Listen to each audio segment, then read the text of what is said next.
Fikiri mwanadamu mmoja anayemiliki kampuni inayotengeneza magari ya umeme, kampuni inayorusha roketi angani na kupanga kupeleka watu sayari ya Mars, kampuni inayounganisha akili ya mwanadamu na kompyuta na mtandao wa satellite unaosambaza dunia nzima.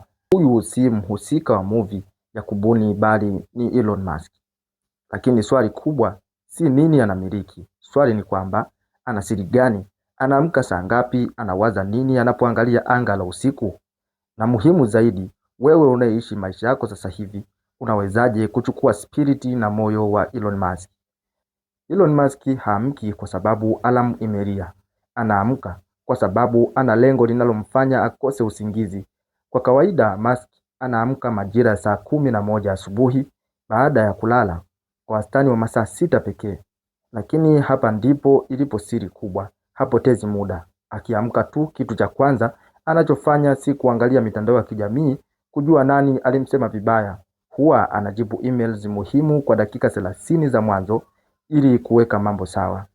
Mara nyingi rasilimali yake ni muda wake wa kuamka, muda wa thamani kiasi kwamba huruka hadi chakula cha asubuhi. Huhitaji kumiliki bilioni 100 ili kuwa na asubuhi yenye nguvu.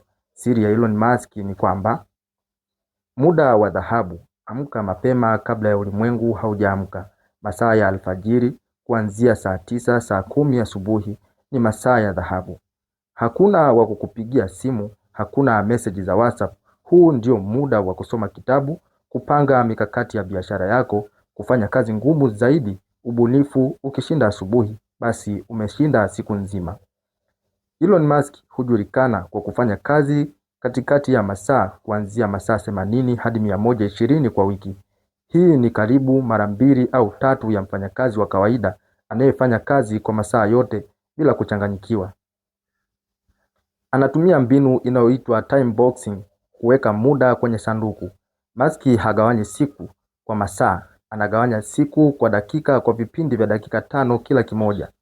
Kila dakika 5 ina kazi yake.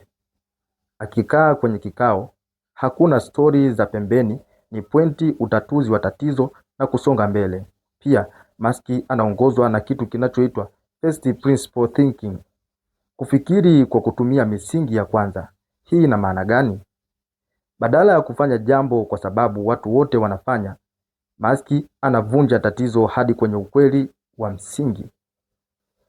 Wakati anataka kununua rocket, alikutana na gharama kubwa sana. Badala ya kukata tamaa, alijiuliza roketi inatengenezwa na nini na inatumia gharama gani. Alitambua kuwa vifaa vyake vinagharimu 2% tu ya bei ya roketi moja. Akasema basi tutatengeneza roketi zetu wenyewe, na ndio SpaceX ilivyoanza. Acha kufanya kazi kwa mazoea. Kama unaanzisha biashara, brandi au unasoma, usiseme nitafanya kazi leo. Iga mbinu ya Musk. Weka bloku ya dakika 30 au saa moja. Zima simu, unafanya kitu kimoja tu kwa umakini wa 100%.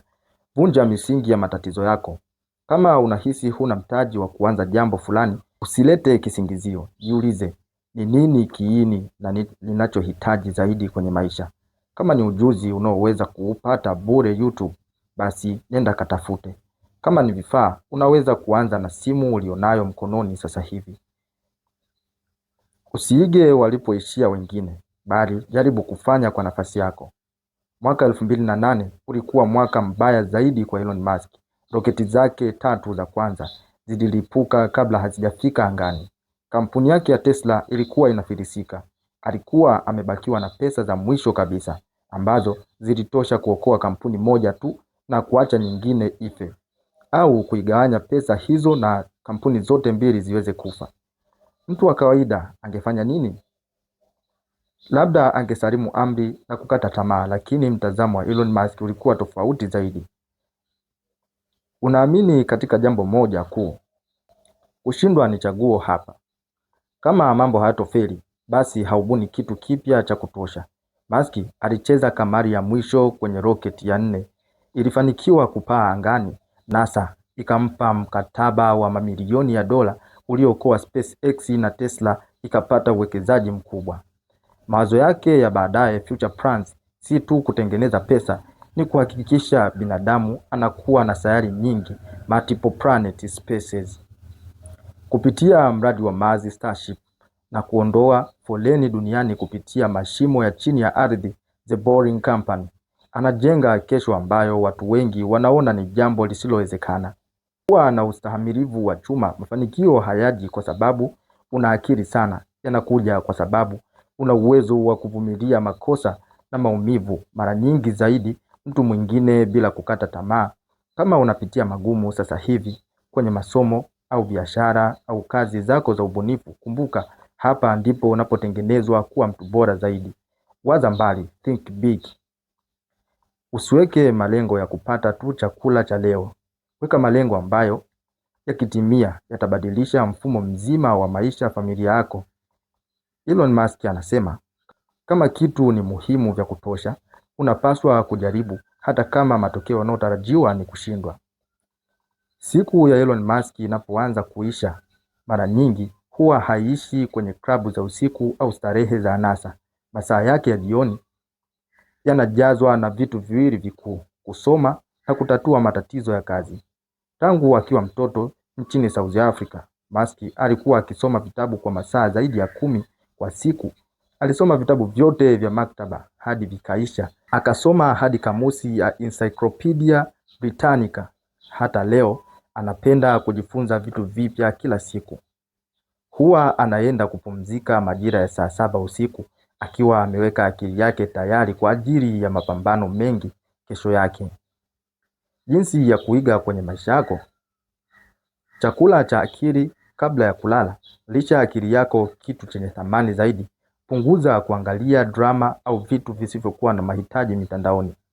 Soma kurasa chache za kitabu cha saikolojia, fedha au maendeleo binafsi. Akili yako inahitaji maarifa mapya ili uweze kuona fursa mpya.